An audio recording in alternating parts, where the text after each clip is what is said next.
Hello, this is Caitlin Rule, and I will be talking about understanding my community with Auburn Elementary.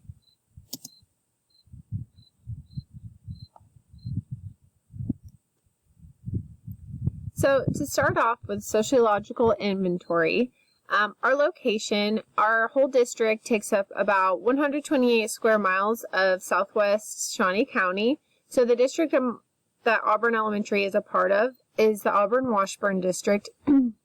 So our district takes a lot of Topeka, and then Auburn is a small town outside of Topeka, but we're still connected, but we take a lot of the rural students and a lot of the out in the country kinds of students.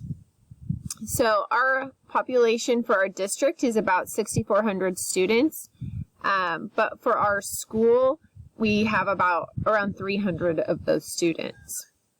The community diversity, we do have rich and poor neighborhoods in our small town because we have in town and in the country students. Our economical conditions, we do have COVID funding towards hybrid learning right now, so our school has decided to do the hybrid. So we have students coming in 2 days a week, and then another group of students coming in another 2 days, and then we do have the option to have all remote students. So we took a lot of that COVID money and used it on technology and different curriculums needed for this time. We do have 11 in-town businesses in Auburn, so even though it is a small town, we do have a lot of in-town businesses that are up and functioning there. For some social tensions, since we do have 7 K-6 elementary schools, it can cause some tension in between the schools. With Auburn being in a small town way outside of Topeka, we kind of are the last school to get help, to get curriculum. That kind of can cause some social tensions because a lot of the in-town people don't want to travel all the way to Auburn to fix something until the very end of the day, so we kind of are last on the list for that. Some customs and traditions. For our community, we have tons of supporters of education, and they're all usually very positive. It does help with our students because then our students come in pretty well disciplined and having good respect for education. Some habits of people, we do have a lot of parents that are hands-on, they're involved, they want to help out the school in any way they can, they want to come to as many functions as they can, so that really helps a lot with the community and kind of says a lot for it itself. So we do have middle to low income students, and most of our parents and families commute to Topeka for work. So that kind of says that there's not a lot to do in Auburn. They all usually commute to Topeka. We do have a community of Christian, Methodist, Presbyterian, and Baptist churches, so kind of a mix. And we are predominantly Caucasian, but we do have, I think, about 5% Asian and then about 3% African American. How has change been handled? Well, there has been a large turnover in the school the last couple of years, and that's just due to new curriculum, new technology, just different changes in education, which is causing a turnover with our teachers. Population characteristics. So our community demographics, we've got about 93% of parents who have graduated high school, about 51 who have some college, 24 who have graduated college, and then only about 5 that did not graduate high school. Our age in Auburn is, we have a median age around 39, so we have a lot of really young families. And then our school, the only school that we have in Auburn is pre-K through 6. We, like I said earlier, we are a suburb out of the capital city, Topeka. Auburn has a population of about 1,175 people. And the majority of the parents are employed and commute, kind of like I said earlier, but we do also have some farming and agriculture. So some communication channels. Of course, the best kind of communication is face-to-face, and we try to do that as much as possible. Just with this times right now, we can't do it very often unless it's over Zoom. That's kind of the closest face-to-face that we're getting. And we do have our community, or our district does email and website. We do also talk on the phone as much as possible, and our community sends out a weekly newsletter kind of updating what's going on. Our communication barriers, we do have a small ESL population, but it's not huge in our community. And then, like I said, we do have local newsletters and our websites and online newsletters to keep everyone updated. Our community groups, we do have the Lions Club, FFA, Boy Scouts, Girl Scouts, PTO, lots of different kind of groups going on in our community. Our school also puts on like movie nights, family nights, like donuts with dad, muffins with mom. We have school barbecues, holiday parties, holiday parades, different kinds of things to get the whole community involved. And really, this community goes all in for these, and you can guarantee to see all the parents show up to these parties, and just to be involved with the students and everything with the school and the community. It's really great to see those times. We do also have professional development, a district leadership team, and the negotiations committee. For leadership, our Auburn mayor is Mark Brown. But we do have our school district that touches two different cities, so Auburn and Topeka. So Mark Brown doesn't really have a lot to say for our district, but mostly just our community in itself. Our leaders of the district, we have our superintendent, we have our school board members, which is about 7 members. We have our curriculum director. We do have a principal, and I put overworked here because I think a lot is put onto her plate. And I think that a assistant principal would be very, very helpful for her, but that's not up to her. So, for my opinion, I think that would be great. We are influenced by teachers, paras, staff, and the different theories are like the new versus old generation and technology versus textbooks. So kind of like what I said earlier about the turnover with new teachers is kind of just the technology and the new generation. So some characteristics of our community leaders. Transparency. Since we have a small community, it really minimizes rumors. It keeps communities connected.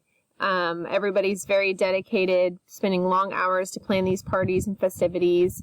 Our community really is very forward thinking. It goes along with our district, but we're constantly upgrading technology for education.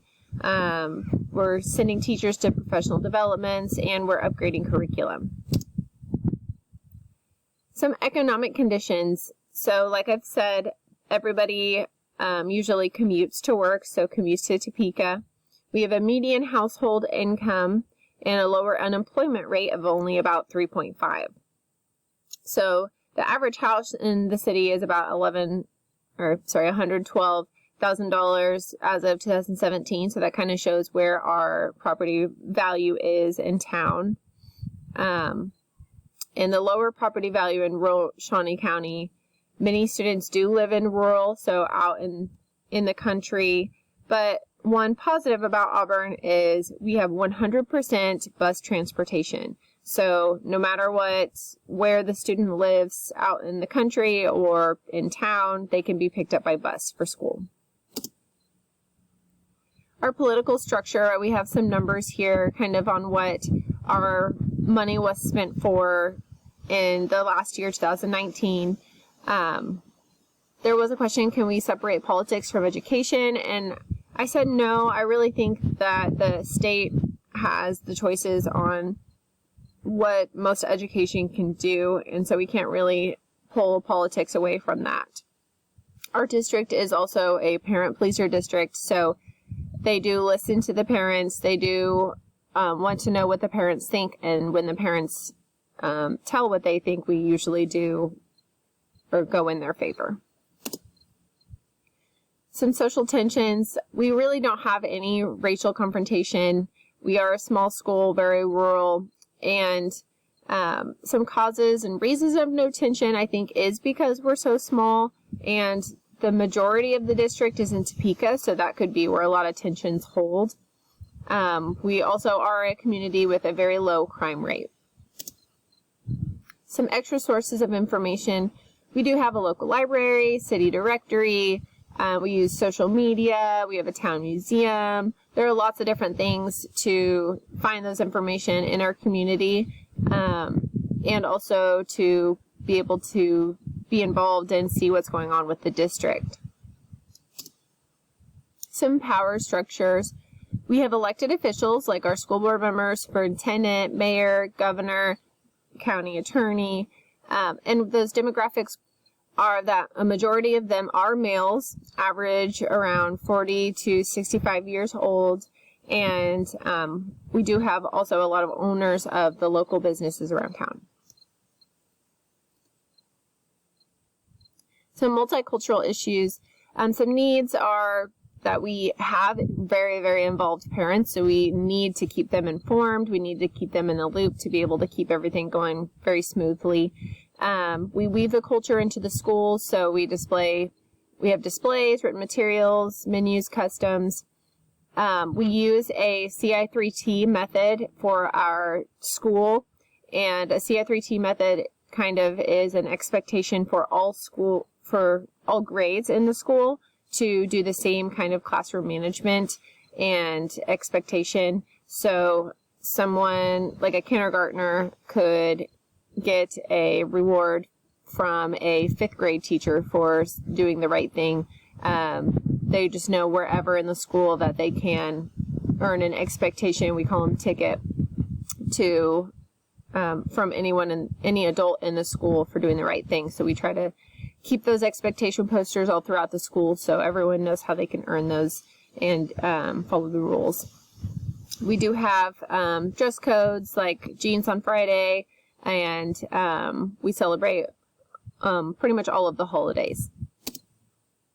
So our power structure, like I said before with the CI3T, and schools must learn to live with the situation. In COVID, we are kind of just seeing how we can get through this. We have decided to do the hybrid learning, and we have recently started school, and it's going pretty smooth, so hopefully it stays that way. Measuring public opinion. We have surveys, forums, and in these surveys we can get calendar input, we can get remote learning feedback and the parent perception on what's going on. For forums, we have weekly updates from the superintendent, so he'll get on Zoom, he'll answer any questions that are needed every Wednesday, which is very helpful and helps us just know that we're staying in the loop. We're also putting emails out and staying on the school website to help increase our understanding and the parents' understanding and keep everyone involved in the community. So for the public opinion surveys, some methods of getting for information. We use telephone interviews, mailed questionnaires, which have mostly been online lately, and online survey forms. So some personal interview. When able, then we do parent-teacher conferences. This year it might look like a little different on Zoom, but as long as we get that face-to-face kind of contact, that's what's most important. And we also have board meetings that are open to the community as well. And if you have any questions on what I went over today, here are some resources that you can also address. Thank you.